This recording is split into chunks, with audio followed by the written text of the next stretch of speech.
South Africa celebrated Freedom Day this week, the anniversary of the elections in 1994, when for the first time all South Africans were allowed to vote.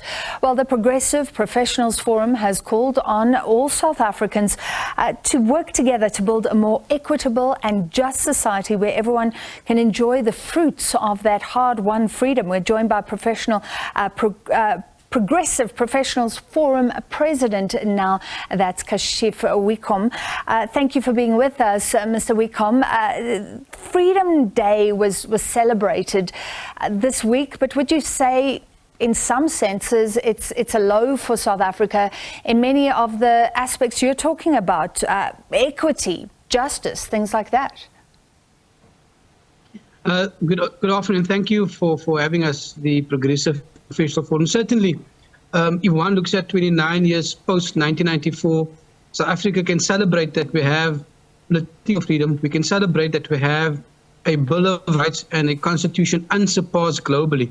However, if we look at our economic emancipation, our economic freedom, and this is where we find the country wanting.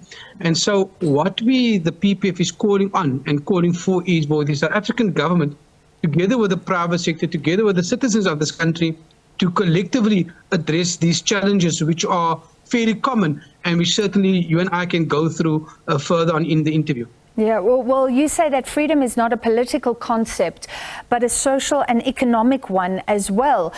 And I guess the idea there is that democratic freedom means very little, say for the 1 in 2 young people who come out of school, who come out of training or even varsity and can't get jobs in this country.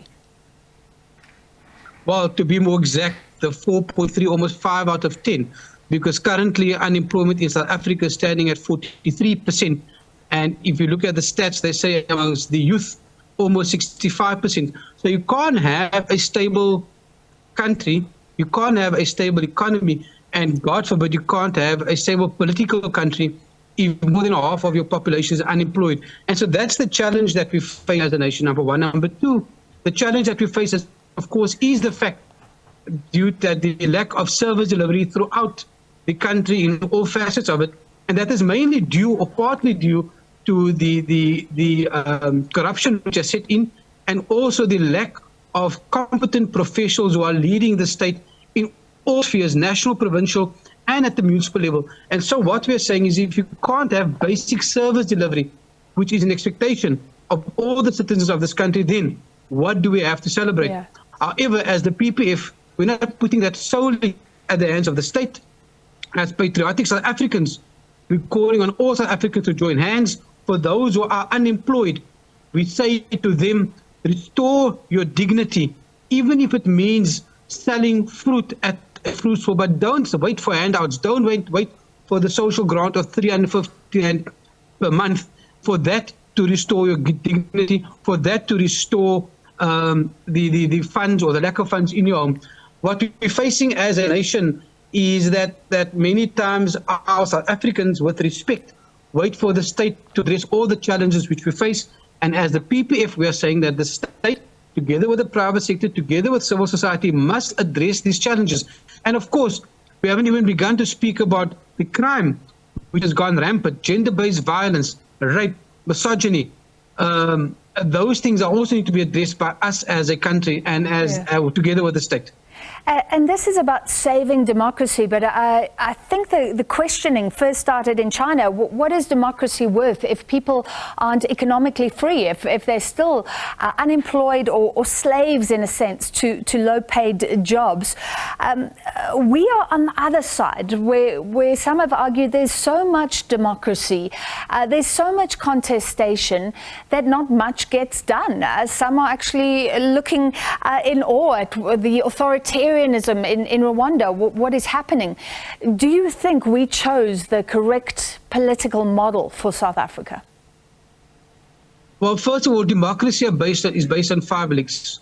There is your political freedom, there's pluralism, and of course, in this country, we have been able to practice our faiths across all denominations, unsurpassed globally.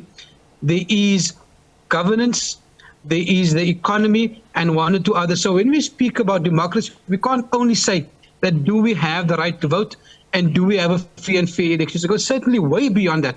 And as South Africa, being the young democracy that it is, and being the beacon of light that it has been in Africa, we supersede and we exceed that one indices of having free and fair elections. However, coupled with that comes the economic freedom, comes with it a government that delivers service delivery to the standards which its citizens expect. And this is then where we have fallen short as a country. But that does not mean that our model of democracy does not work. What it does mean is that the implementation of our policies, again, the African National Congress and the ruling party has got policies unsurpassed globally. But it is in the implementation thereof where we have been found wanting. Yeah. And finally, tell me more about what you think ordinary South Africans can do. You said that the unemployed can take some of that into their own hands, but many South Africans feel helpless. There have been calls for more equity, more justice before, but what can actually be done? Well, let's speak about the issue of high criminality. Now, you can put so many boots on the ground by the South African police services. You can even bring the defense force in. But what has happened over the last 3 decades or so, I think that morality has taken a bit of a beating. So the call by the PPS is for the state to work in conjunction with faith-based organizations, with religious leaders, to restore morality back into the fabric of society.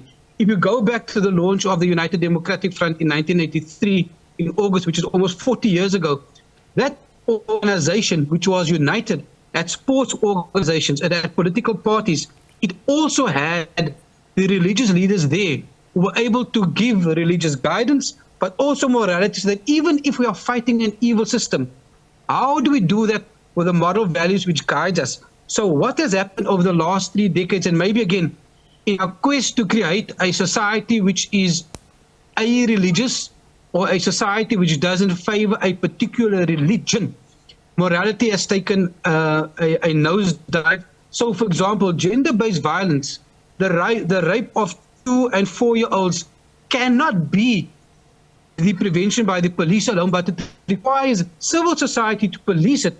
It requires churches, mosques, and synagogues to instill that morality back in a particular person so that they on their own can police themselves.